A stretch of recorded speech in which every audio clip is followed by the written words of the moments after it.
오늘은 요셉의 일생을 통해서 어떻게 하면 우리의 삶이 요셉처럼 풍성한 열매를 맺으며 살 수 있는가에 대해서 함께 말씀을 나누기를 원합니다. 우리가 알고 있는 요셉은 꿈꾸는 사람이었습니다. 아버지 야곱의 사랑을 듬뿍 받으며 자라났습니다. 그러나 그것이 화근이 되어서 형들의 미움을 받아 애굽으로 팔려가게 됩니다.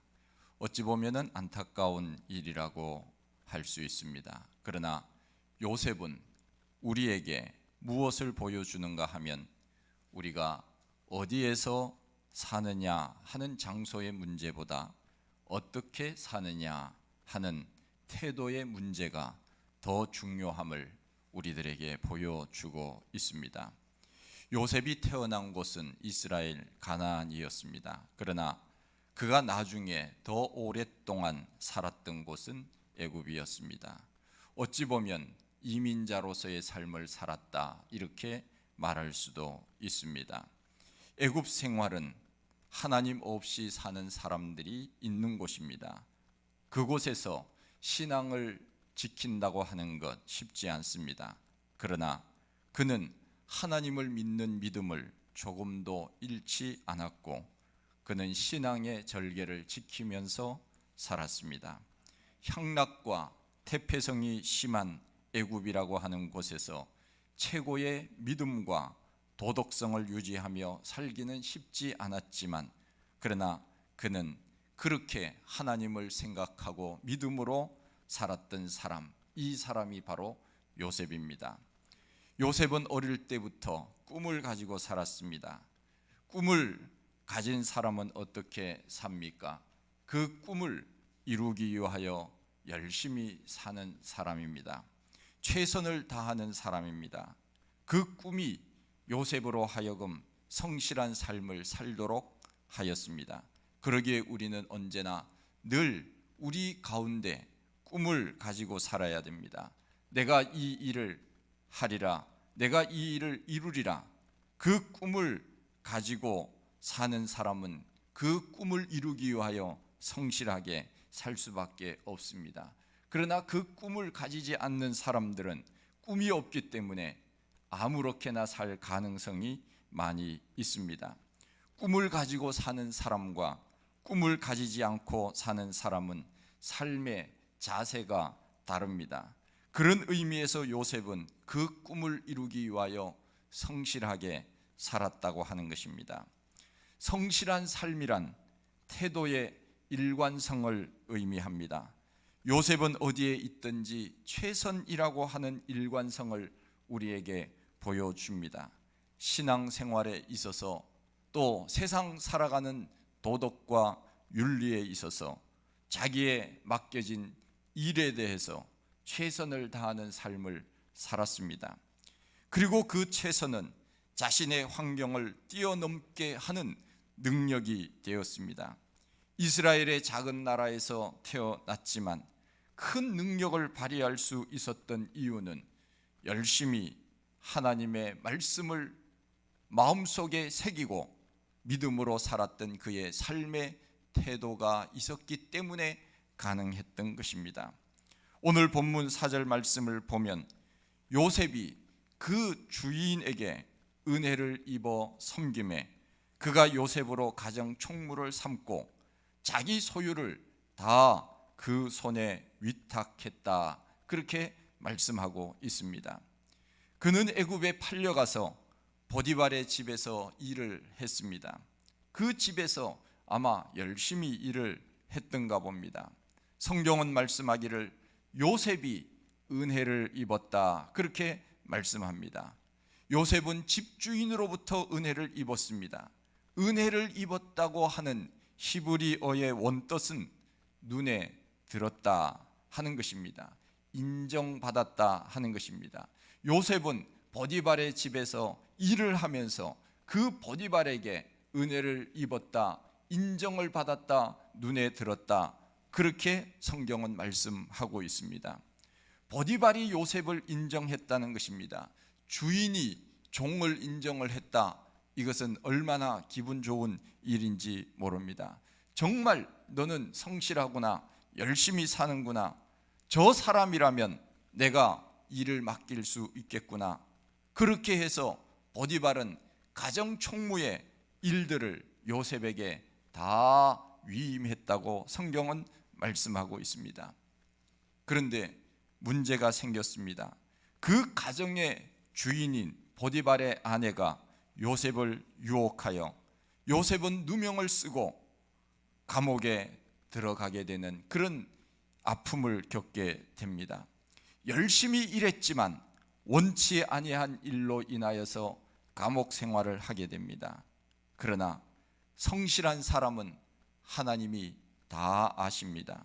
잠깐의 오해와 고난은 있을 수 있지만은 그러나 하나님은 다 알고 계십니다. 우리가 때로는 열심히 일하지만 그러나 때로는 사람들이 몰라줄 때도 있습니다. 그러나 염려할 것 없습니다. 하나님은 나의 모든 것을 다 알고 있기 때문에 그렇습니다. 나중에는 내가 오해를 받는 일이 있다 하더라도 그 사람이 정직하고 성실하다는 것이 나중에는 다 밝혀집니다. 누가 옳고 그른지 하나님은 다 알고 있고 누가 성실한지 아니한지 그것은 하나님이 알고 계시고 나중에는 사람들도 그 진심을 우리들에게 알려주게 되어 있습니다. 요셉이 어찌 보면 정말 억울한 일 아닙니까? 자기의 잘못은 전혀 없음에도 불구하고 보디발의 아내의 유혹으로 인하여 사람들에게 저 요셉이 나를 이상하게 그렇게 생각을 하고는 죄를 지었다고 사람들에게 이야기했을 때 요셉의 마음이 얼마나 아팠겠습니까? 그러나 그가 원치 아니하는 일로 인하여서 감옥에 들어갔지만 하나님은 그의 진심을 아셨습니다. 그리고 그의 마음을 아셨기 때문에 하나님께서는 감옥에서도 요셉에게 은혜를 베풀어 주시는 것을 우리가 보게 됩니다. 39장 21절 22절 말씀에 보면은 여호와께서 요셉과 함께 하시고 그에게 인자를 더하사 간수장에게 은혜를 받게 하심에 간수장이 옥중 죄수를 다 요셉의 손에 맡김으로 그 재반 사물을 요셉이 처리했다고 말씀하고 있습니다. 어디에 있든지 성실함으로 살아가는 요셉에게 하나님께서는 은혜를 베푸시고 옥을 지키는 간수장, 오늘날로 말하면 교도소장이라고 말할 수 있는데 이 간수장도 감옥에 있는 요셉에게 이렇게 이야기를 합니다. 내가 너를 보니까 너는 얼마나 정직하고 성실한지 모른다. 너는 어떤 죄를 지어서 여기에 왔는지 내가 알고는 있지만 그러나 너를 보니 그런 죄를 지을 사람이 아니야. 내가 보니 너는 참 성실해, 그리고 정직해, 그리고 언제나 한결같아. 그런 인정을 이 간수장이 해 주었다 하는 것입니다. 그러면서 하는 말이 내가 하는 일을 너에게 다 맡길 테니 너가 내 하는 일들을 해 주어라. 그렇게 모든 것을 다 맡겼다는 것입니다. 쉽지 않은 일이지요. 꿈 같은 일이지만 요셉은 감옥에서 얼마나 신실하게 했으면 그 교도소장에게 신임을 받을 수 있었겠느냐. 우리가 생각을 해보면 요셉은 그가 환경을 탓하지 않았습니다. 그는 보디발의 집에 있었든지 감옥에 있었든지 자기에게 주어진 일이 곧 하나님이 나에게 주신 일인 줄 알고 그는 성실하게 자기에게 주어진 일들을 감당했더니 보디발에게 인정을 받았고 또한 감옥에서는 간수장에게 인정을 받았다고 하는 것을 우리는 알 수 있습니다. 우리는 흔히 이런 말을 합니다. 나는 하나님께만 인정을 받으면은 모든 것이 다 돼. 그렇게 생각을 할 때가 있습니다. 물론 틀린 말은 아닙니다. 그러나 맞는 말도 아닙니다. 우리는 하나님께로부터 인정을 받아야 되는 것, 이것은 다 아는 그런 말씀 아닙니까? 그러나 한 가지 우리가 놓쳐서는 안 되는 것이 있습니다. 사람에게도 인정을 받아야 된다고 하는 것, 이것을 우리는 간과할 때가 있습니다. 주변 사람들로부터 우리는 인정을 받으면 하나님도 마음이 기쁘십니다. 만일 우리가 세상 사람들에게부터 인정을 받지 못한다면 누구 마음이 아프겠습니까? 하나님 마음이 아프지 않겠습니까? 우리를 하나님께서는 하나님의 자녀라고 하셨고 신약 성경에는 우리를 그리스도인이라고 말씀하고 있지 않습니까?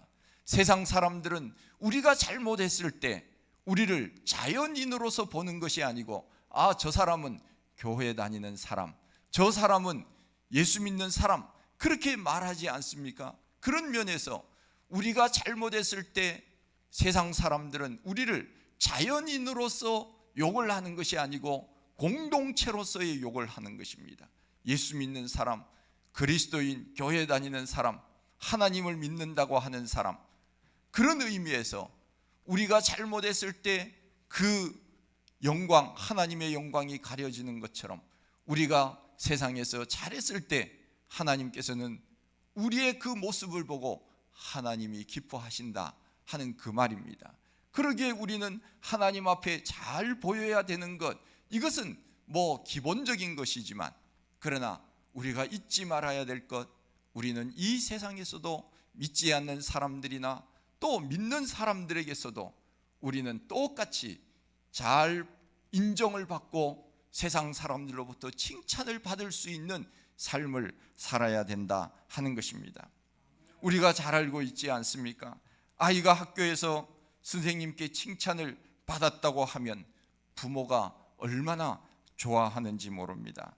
아이에게 묻습니다. 선생님이, 아이가 갔다 와서 나 오늘 선생님께 칭찬받았어. 그러면은 부모님이 좋아서, 그래, 선생님이 오늘 너에게 뭐라고 칭찬하든 그러면서 부모가 좋아하지 않습니까?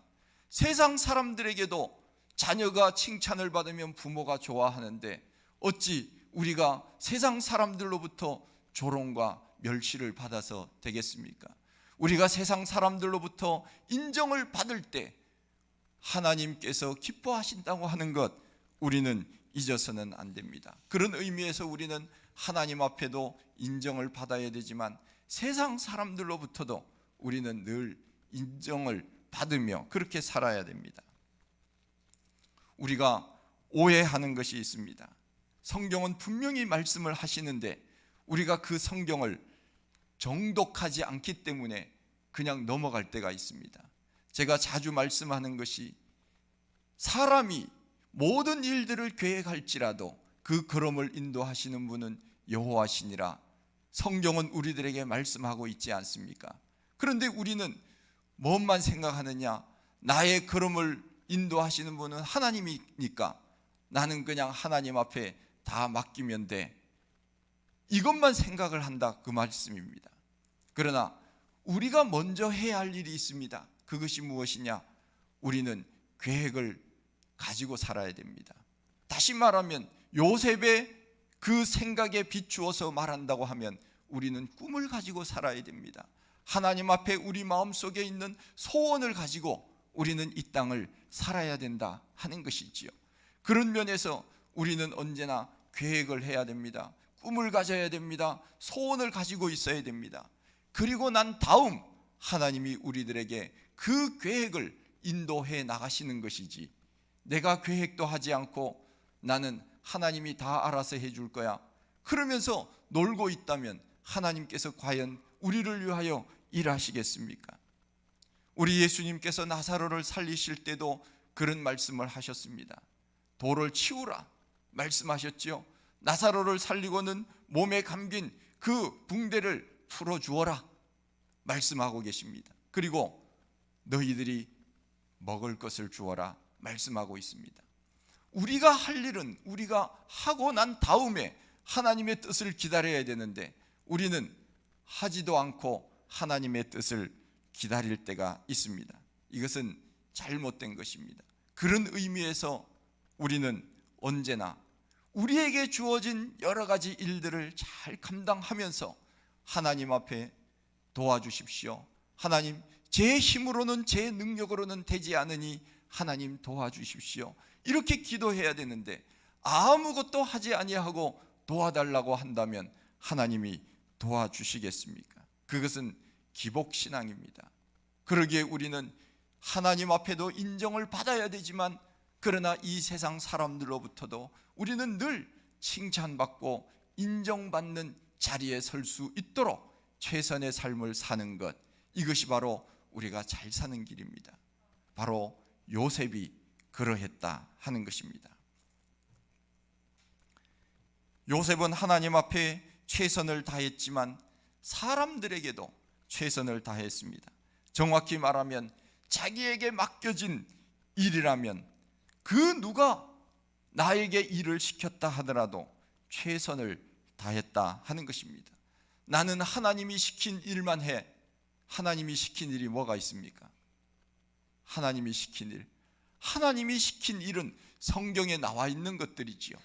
복음을 전해라, 사랑하라, 희생하라, 하나님이 우리들에게 시킨 일입니다. 그러면 세상 사람들이 말하는 것, 그것도 마찬가지로 우리에게 어찌 보면 하나님이 시킨 일일 수 있습니다. 빛과 소금으로 사는 것, 하나님이 요구하시는 것이지요. 그런 면에서 우리 믿는 사람들은 하나님이 시키신 일이 곧 사람이 시킨 일과 어찌 보면은 별로 다르지 않다 하는 생각을 많이 합니다. 그런 면에서 우리는 하나님이 시킨 일만 나는 해, 그렇게 생각을 한다면 이것은 어찌 보면은 하나만 알고 둘은 모르는 것이지요. 그런 면에서 요셉이라고 하는 인물을 통하여서 그는 하나님이 시킨 일이 도대체 무엇이냐, 요셉은 언제나 그런 생각을 했습니다. 저 사람이 악한 사람이라 할지라도 저 사람이 나에게 일을 시켰으니 나는 그 일에 대하여 최선을 다해야지. 요셉은 언제나 이런 마음을 가지고 살았다 그 말입니다. 간수장이 요셉에게 너가 앞으로 이 모든 일들을 맡아서 해라, 전권을 위임한 것 아니겠습니까? 그런데 요셉이 정권을 위임받을 때까지 요셉이 얼마나 수고하고 애썼는가, 우리는 그것을 잊어버릴 때가 있습니다. 요셉이 자기 일에 대하여 최선을 다하지 않았다면 어찌 간수장이 요셉에게 너가 내 모든 일들을 다 알아서 해라, 그렇게 말할 수 있었겠습니까? 요셉은 이 일이 하나님이 시킨 일인 줄 알고 간수장이 너가 내 일을 대신해라, 너에게 다 맡기겠다, 그렇게 말했을 때 요셉은 성실하게 또 그 감옥에서 자기의 주어진 일들을 감당했을 것입니다.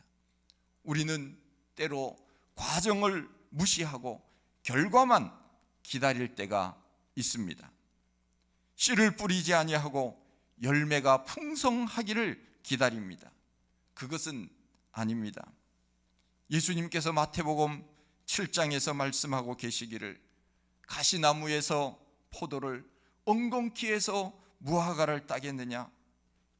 우리 예수님 우리들에게 말씀하시기를 심은 대로 거둔다 말씀하고 있습니다.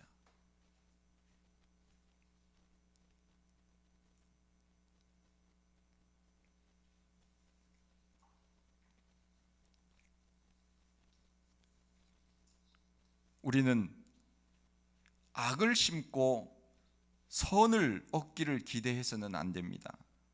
어떤 분들은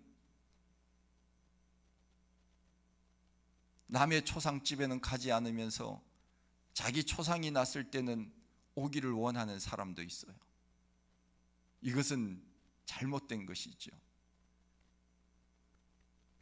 내가 다른 사람 초상집에 가야 내 초상이 났을 때 그 사람들이 오지 않겠습니까? 내가 가주지 않았는데 어떻게 오기를 기대하겠습니까? 그런 분들도 있더라고요. 보니까 성도님들 보면은 초상집에 가야 되는데 오지 않았어요. 그런데 몇 주 후에 그분 집에 초상이 났어요. 가야 됩니까? 안 가야 됩니까?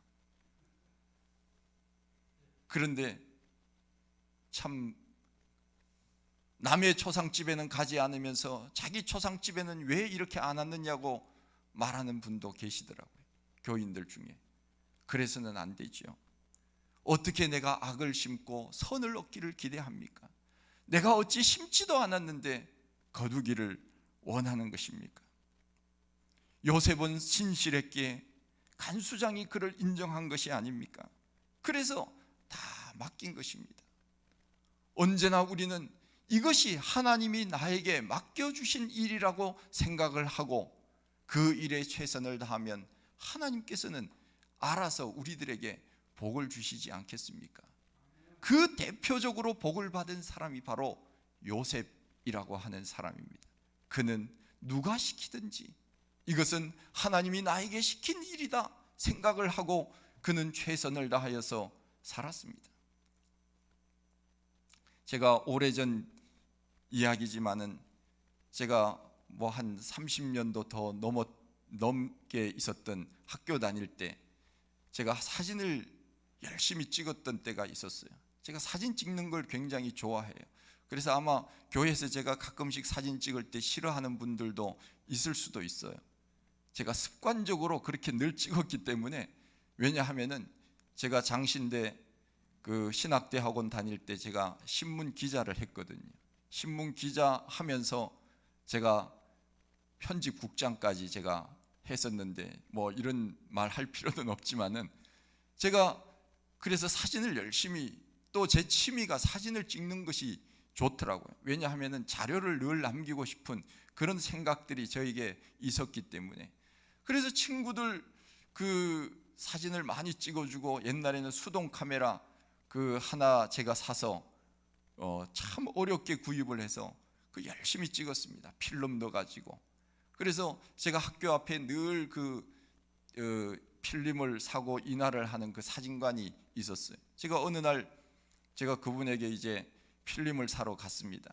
제가 필름 사러 왔습니다. 그래서 어디 찍으려고 그러더라고요. 그래서 제 친구 결혼식이 있어서 그러는데, 제 친구 결혼식에 제가 사진 좀 찍어주려고 제가 필름 사러 왔다 그러니 그 사진관 주인이 저에게 뭐라고 하는가 하면은 내 사진기 가지고 가서 찍으세요 그러더라고요.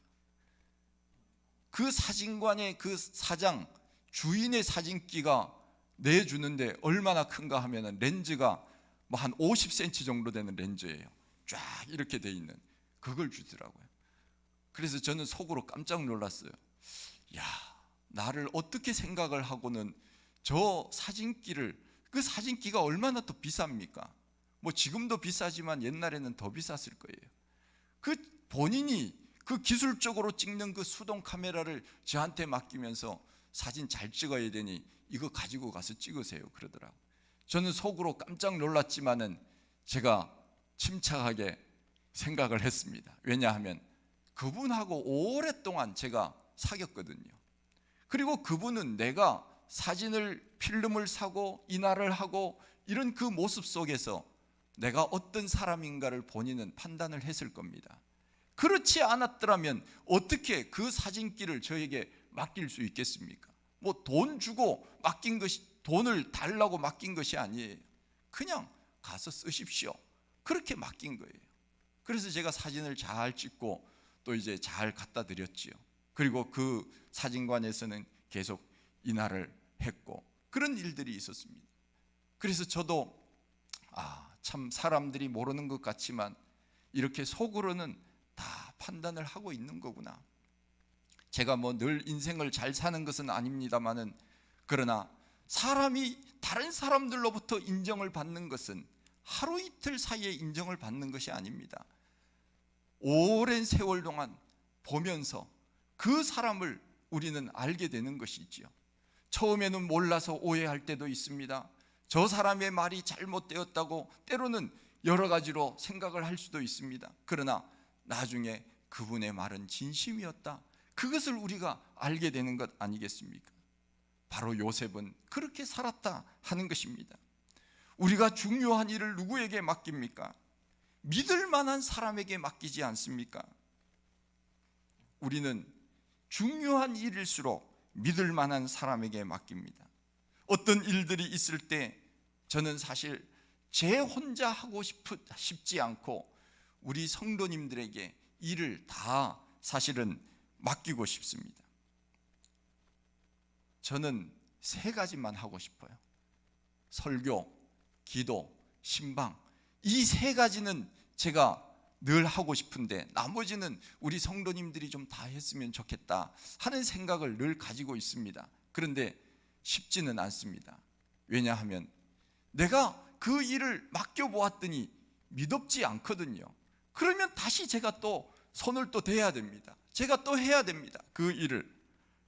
그러나 제가 믿지 못해서 처음부터 못 맡길 때도 있지만, 그러나 한두 가지 이렇게 맡겨서 일을 하다 보면은 시간이 지날수록 저분은 일 처리를 참 잘하시는 분이구나, 저분은 신실하게 자기의 책임을 잘 맡아서 하는 분이구나 하는 생각을 할 때는 하나씩 하나씩 계속적으로 이제 저는 손을 떼고 그분에게 맡기는 것이죠. 저는 성격적으로 그런지 몰라도 처음부터 사람을 잘 사귀지 못합니다. 그래서 처음부터 사람을 이렇게 바짝 다가가서 사귀는 능력이 없어서 어떤 분들은 처음 만나는 사람인데도 오랜 친구처럼 그냥 다가가서 반갑게 맞이하고 이렇게 친근하게 말하는 그런 사람들이 있습니다. 저는 그분들이 참 부럽습니다. 어떻게 처음 만난 사람에게 저렇게 오랜 친구처럼 저렇게 격의 없이 이야기를 할 수 있고 저렇게 친하게 이렇게 그냥 일상적인 삶을 이야기할 수 있을까? 저는 그분들이 상당히 사실 부럽습니다.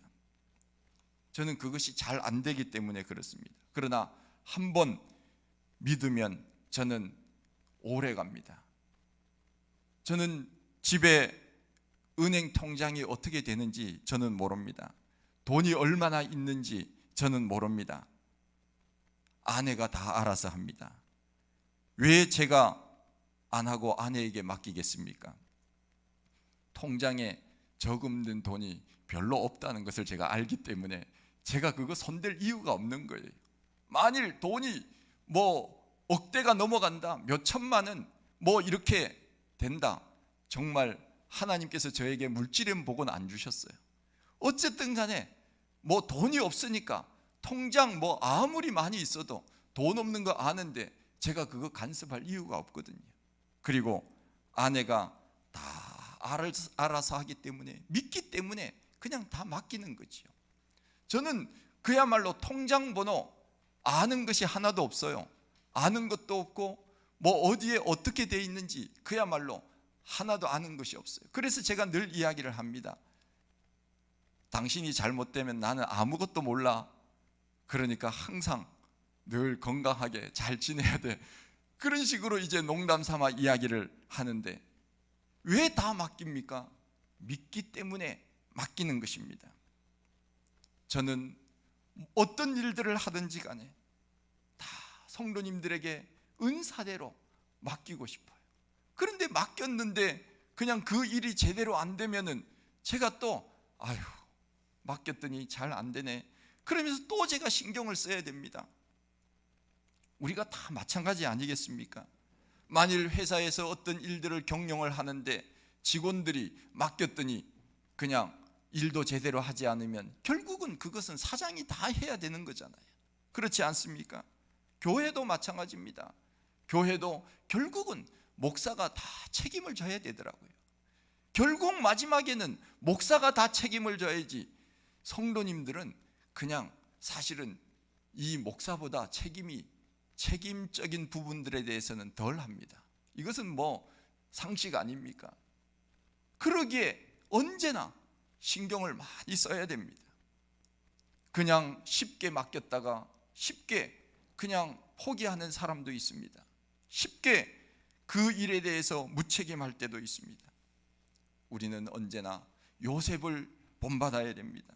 요셉이 얼마나 신실했는지 자기의 일을 척척 알아서 하니까 보디발은 다 맡겼습니다. 감옥에서도 간수장이 다 맡겼습니다. 처음부터 맡긴 것이 아닙니다. 성실하게 일하는 것을 보고 맡긴 것입니다. 요셉이 형들의 미움을 받아 애굽에 18살에 팔려갔습니다. 감옥에서 2년 살고 나왔을 때 그의 나이가 30살이었습니다. 보디발의 집에서 생활한 지가 10년이나 되었습니다. 보디발이 요셉을 인정한 것은 10년이라고 하는 시간의 세월이 있었습니다. 처음에 보자마자 너 일 잘하게 생겼으니 가정 총무로 너 모든 일들을 다 해라 맡긴 것이 아닙니다.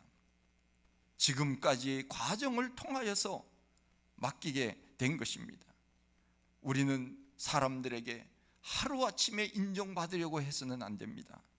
우리는 인정해 주든지 인정해 주지 않든지 우리는 묵묵하게 자기의 자리에서 자기의 일을 감당할 때 그것이 바로 인정을 받게 되는 비결입니다.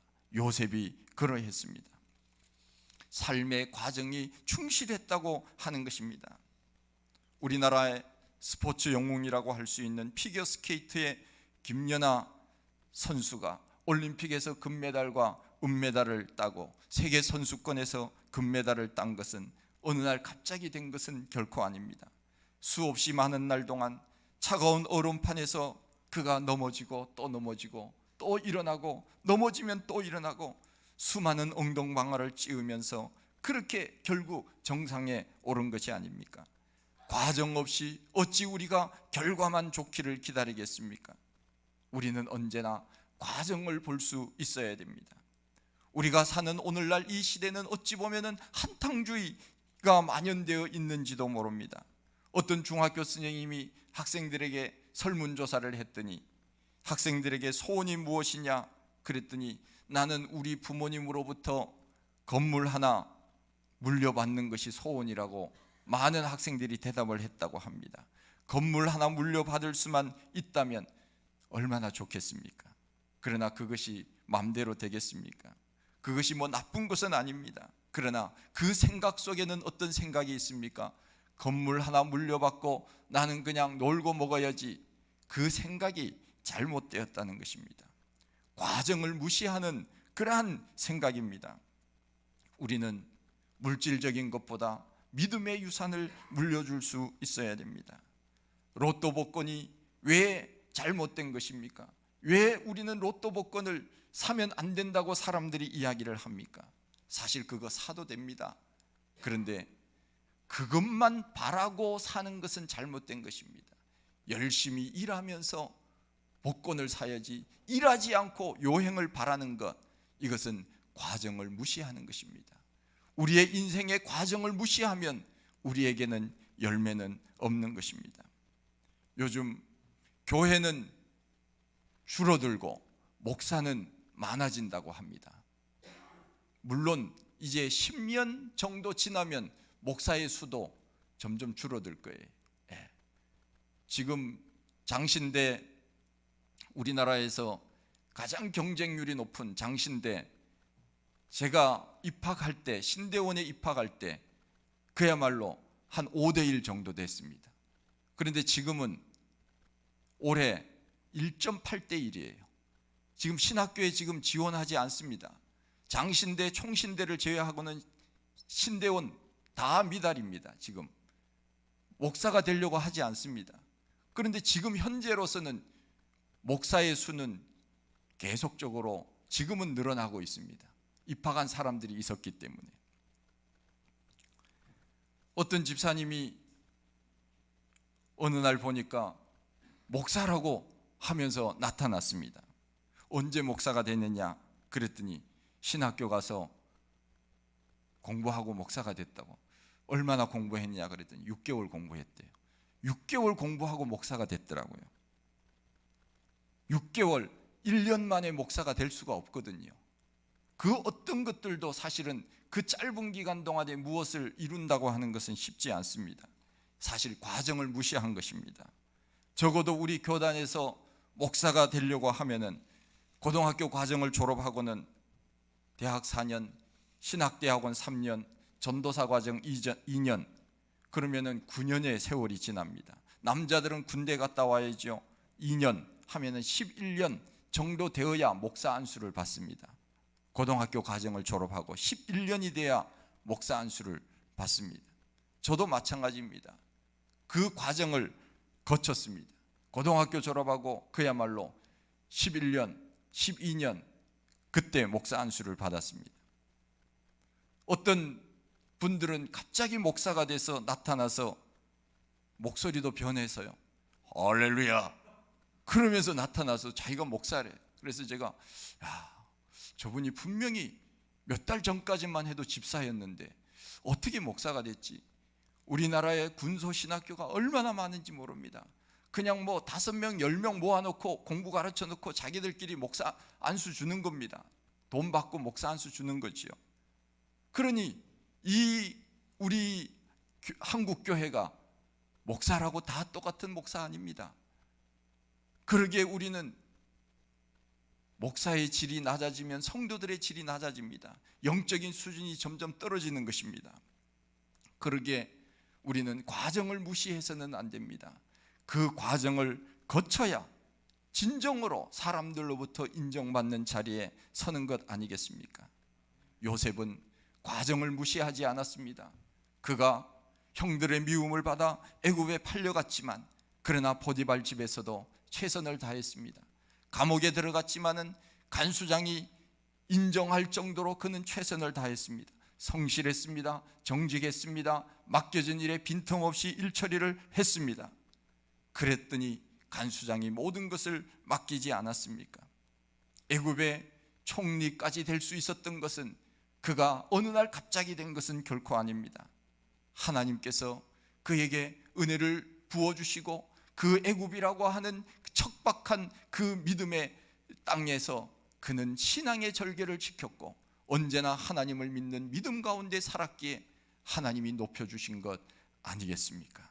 우리는 과정 밟는 것을 두려워하지 마십시다. 올해도 우리는 어느 날 갑자기 내가 잘 될 거야, 어느 날 갑자기 내가 돈을 많이 벌 거야, 그런 일은 없습니다. 한 걸음 한 걸음 하나씩 하나씩 계단을 밟아가다 보면 나도 모르는 사이에 목적지에 도착하게 되는 것을 보게 될 것입니다. 우리가 지금 연초를 지금 시작을 합니다. 이제 하나하나씩 계단을 밟아가면서 나도 모르는 사이에 믿음이 자라는 겁니다. 나도 모르는 사이에 성숙한 사람으로 성장해 나가는 것입니다. 어느 날 갑자기 내가 아무 일도 하지 않았는데 되는 것은 없습니다. 한 주 한 주 예배 잘 드리고 기도 생활 열심히 하고 말씀을 묵상하고 그렇게 사십시다. 하나님께서 올해 우리들에게 연말이 되면 아름답고 풍성한 은혜로 우리들에게 부어주실 줄 분명히 믿습니다. 하나님 아버지, 크신 은혜와 사랑을 감사합니다. 저희들 사랑하시고 오늘 주시는 말씀을 저희들이 묵상합니다. 요셉은 그가 어디에 가든지 하나님께서 요셉과 함께 하였고 또 요셉은 늘 믿음으로 살았기에 그가 애굽의 총리까지 올라갔던 것을 저희들이 압니다. 오늘도 우리가 새해를 시작하면서 한 걸음 한 걸음 우리에게 주어진 일들에 최선을 다할 때 우리에게 분명히 좋은 열매들이 맺히게 될 줄 믿사오니 주님 우리를 도와주시옵소서. 예수님 이름으로 기도하옵나이다. 아멘.